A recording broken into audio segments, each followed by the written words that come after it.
영화 언차티드는 동명의 게임 언차티드 시리즈를 원작으로 한 액션 어드벤처 영화입니다. 언차티드 시리즈, 게임을 좋아하시는 분들에겐 너무나도 유명한 작품입니다. 뛰어난 그래픽과 다양한 퍼즐 요소, 게임에 몰입을 더해주는 스토리 등 이 게임이 왜 좋은 작품인가를 설명하는 데는 많은 시간이 필요하지 않을 것 같습니다. 그중 언차티드2 황금도와 사라진 함대는 96점의 메타크리틱 점수와 2009년 최다 고티를 수상하며 그 압도적인 완성도를 자랑해왔습니다. 그렇습니다. 이제는 영화 같은 게임이 옛말이 되고 게임 같은 영화가 도래한 시대에 이 게임의 영화화는 너무나도 당연한 일이겠죠. 사실 제작 과정에서 여러 우여곡절이 많아 걱정이 있었습니다. 다행히 연기에 연기를 거쳐 드디어 개봉했네요. 우선 이 작품에 대한 저의 첫인상은 아쉬움입니다. 요즘 가장 핫한 배우인 톰 홀랜드의 캐스팅과 1억 2천만 달러라는 천문학적인 제작비가 지원되었음에도 영화는 상업영화로서의 본질인 재미가 부족합니다. 이 작품은 전형적인 어드벤처 영화입니다. 그리고 영화 언차티드의 소재는 더욱더 어드벤처 영화의 원형에 가까운 작품이죠. 미지의 땅을 향해 떠나 보물을 찾는 이야기. 8, 90년대에 성행한 순수 어드벤처 영화의 정형성을 따라가고 있죠. 이 순수 형태의 어드벤처 영화에 대한 관객들의 기대는 비슷합니다. 우리들은 보물을 찾을 수 있을지 없을지에 대한 의문이 아닌 그 보물을 찾는 과정에서 어떠한 사건이 있고 어떠한 볼거리가 제공되며 그 과정에서 장르의 핵심인 모험심을 느끼는가에 중점을 둡니다. 영화가 아닌 원작인 게임 또한 마찬가지입니다. 스토리라는 중요한 요소도 있겠지만 게임의 핵심은 플레이, 즉 참여의 과정에 있으니까요. 이러한 관점에서 본다면 영화 언차티드는 관객의 참여와 그 과정에서 큰 약점을 드러냅니다.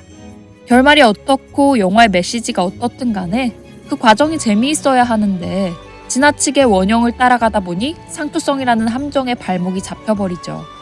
21세기인 지금에도 주식과 비트코인이 아닌 황금으로 일확천금을 노리려 하고 그 황금을 찾기 위해선 보석 박힌 십자가 열쇠를 얻어야 하며 그 귀중한 열쇠를 얻기 위한 작전은 90년대 케이팝 무비에서나 나올 법한 방식을 선택합니다. 창과 화살이 나오는 구조물과 밀폐된 공간에 물이 차는 뻔하디 뻔한 함정은 덤이죠. 그간 수십 번 봐왔던 방식으로 관객들에게 장르성을 제공하고 있습니다. 클리셰 나쁘지 않습니다. 필요한 거죠. 다만 어떠한 변주도 없이 같은 것을 보여준다면 그것은 그저 반복이며 위기감 없는 지루함을 선사할 뿐입니다. 특히 이야기의 소재가 어드벤처 장르의 원형에 가깝기 때문에 이러한 점에 좀 더 고민이 필요해 보이더라고요. 두 번째 아쉬움은 캐릭터에 있습니다. 사실 주인공인 네이선 드레이커와 빅터 설리번은 굉장히 단편적인 인물입니다. 내면에 가진 아픔이나 결함이 전면적으로 두드러지지 않고 영화의 말미에 폭넓은 성장을 하는 것도 아닙니다. 나쁜 이야기가 아니에요.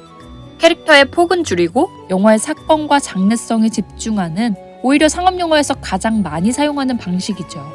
다만 앞서 말했듯 사건에 몰아주는 이야기의 구조임에도 사건 자체의 재미가 부족하고 이를 수행하는 캐릭터의 케미 또한 너무나도 부족합니다.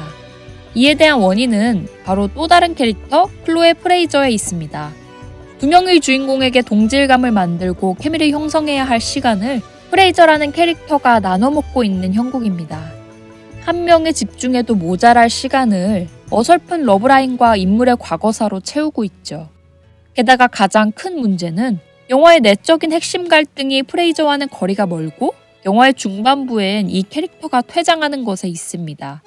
형인 세뮤얼 드레이크의 진실이 드러남에도 네이선과 빅터의 관계가 충분히 형성되지 않으니 감정의 변화폭이 너무나도 좁습니다.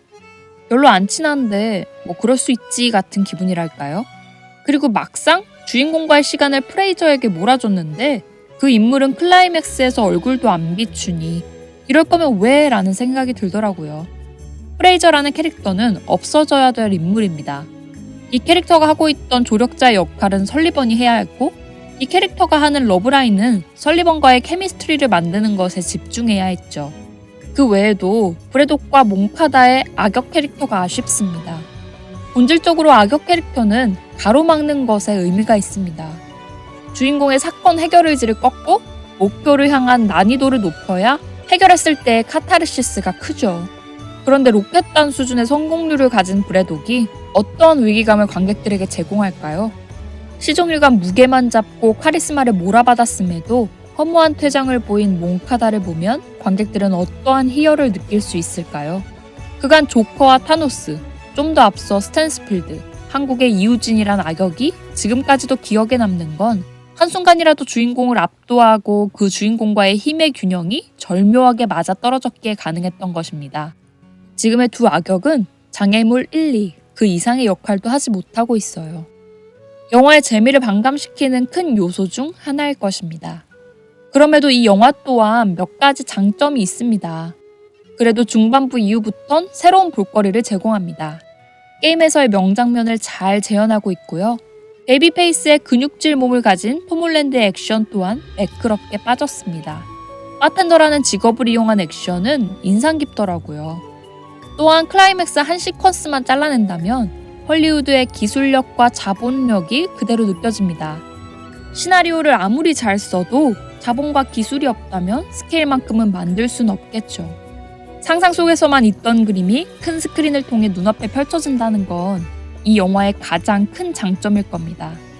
또 마지막이 괜찮다 보니 극장을 나왔을 때의 기분은 마냥 나쁘진 않더라고요. 오랜만에 개봉한 할리우드 블록버스터입니다. 이 영화가 가진 가치를 생각한다면 게임 팬을 위한 팬무비 정도라고 생각됩니다. 물론 다 부수고 폭발하는 큰 영화, 8, 90년대의 어드벤처 영화의 향수를 느끼고 싶다면 나쁘지 않은 선택일 수도 있다고 생각됩니다. 이 리뷰는 지극히 주관적인 리뷰입니다. 끝으로 이 영상이 좋다고 생각되시면 구독과 좋아요를 부탁드립니다. 댓글을 남겨주시면 여러분의 생각을 통해 더 좋은 리뷰를 만들 수 있을 거라 생각합니다. 감사합니다.